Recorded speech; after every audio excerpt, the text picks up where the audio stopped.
Hi everyone, it's Alyssa and this is Always Cinema Chic, the place that encourages you to stay home, get dressed up, and watch a movie.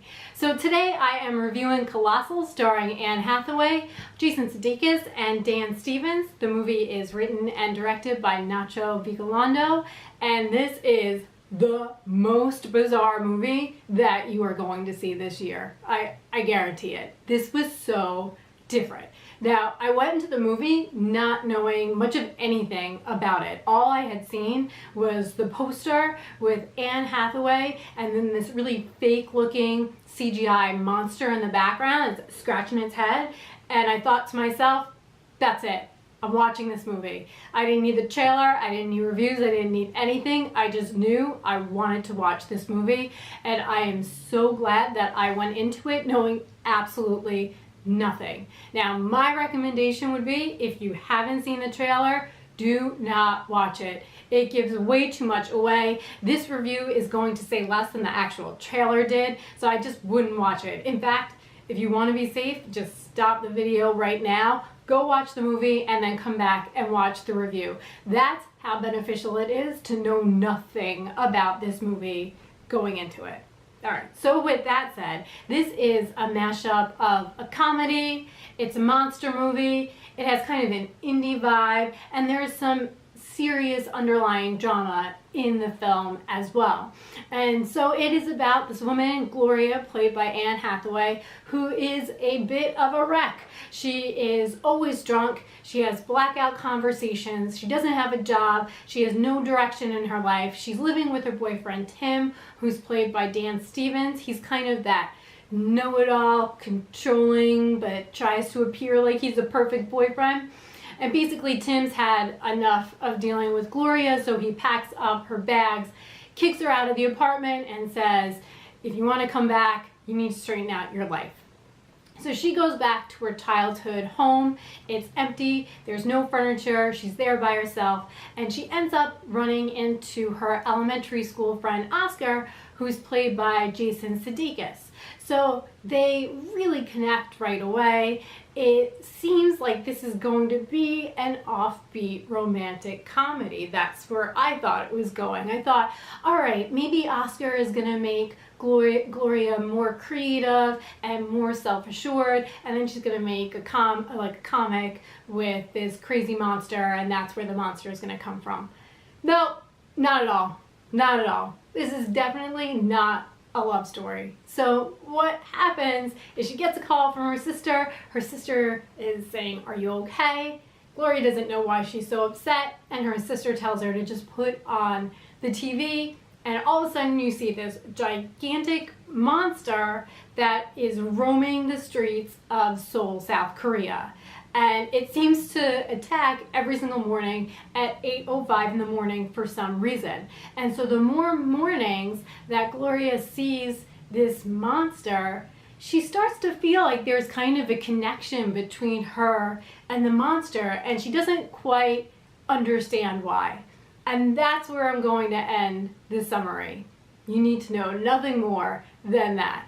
This is the kind of movie that I live for, because it is just so different and it's wholly original. I just love seeing movies that are this strange. Now, that's not to say that this movie doesn't have some faults.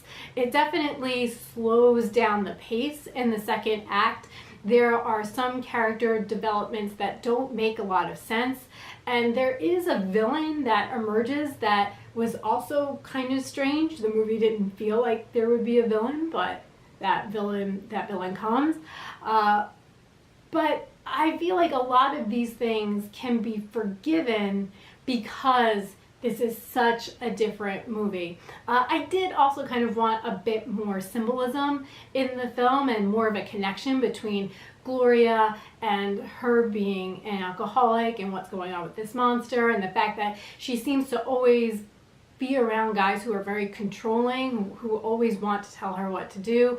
I thought that was something that the script could have gone a little bit further with, but like I said, when you're watching something that is this different, I tend to just forgive it.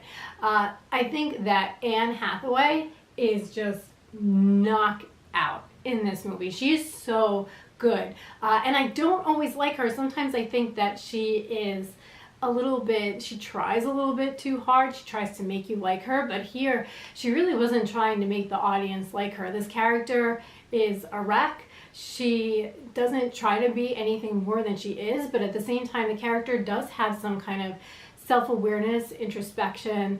She knows that what she's doing is wrong and she wants to change, but she's not always able to change herself. So I thought that there was a lot of realism and a lot of dimensions to this character. And another thing is that this is definitely an absurd comedy, and some people understand how to act within an absurd comedy and some people just don't really get it, and she really got it. She got the humor. She was so funny. I thought she was way funnier than Jason Sudeikis, which was definitely a surprise for me. I didn't feel like this was his sort of comedy as much. That's not to say he does a bad job. He's still very charming in that aw shucks kind of way, but I felt like she understood the humor a little bit more. I also thought it was weird that Dan Stevens was in the movie because it's such a small part. He's such a supporting role, and he really is this controlling guy who wants the world to think that he's perfect, and he wants to appear caring, but not because he actually cares, more like because he wants people to think he's a caring person. He wants to feel good about himself. I feel like he probably just took this character because he loved the script so much and he just wanted to be in this movie. And that's definitely a testament to Nacho Vigalondo, who wrote and directed this film. Now, I had to look him up on IMDb because I'd never heard of him before. But he's done shorts in Spain. He's done TV episodes in Spain. He did one full-length feature movie in America called Open Window. Came out in 2014, but it didn't get good reviews, and I've never even heard of it. But with this movie, all I kept thinking is, I want to be inside Nacho's head right now. And I can't believe that I'm saying it. But yeah, I want to be inside Nacho's head because he's nuts. And I just want to know what this guy is thinking for just a couple of minutes. This is so offbeat and different, and I'm just so excited to see what this director is going to do in the future. You know, the cinematography was good. It really did have kind of that indie movie vibe with the muted colors, so it definitely had a style and a tone, and you could tell that this guy is going to make really bizarre movies in the future, and I just can't wait to watch it.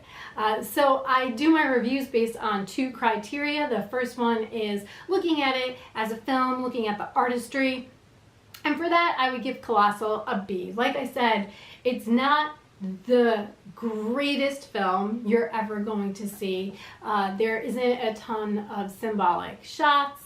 The characters, some of them, the character development seems a little off base, but these are small problems that I'm certain he would be able to fix in the future with his other movies. But in terms of the second criteria, watchability, which is how much did I enjoy it, I would definitely give Colossal an A. I found myself so pumped up after watching this movie because I was so happy that there was something that was this different. I would say the last time I saw a movie that was this different was The Lobster with Colin Farrell.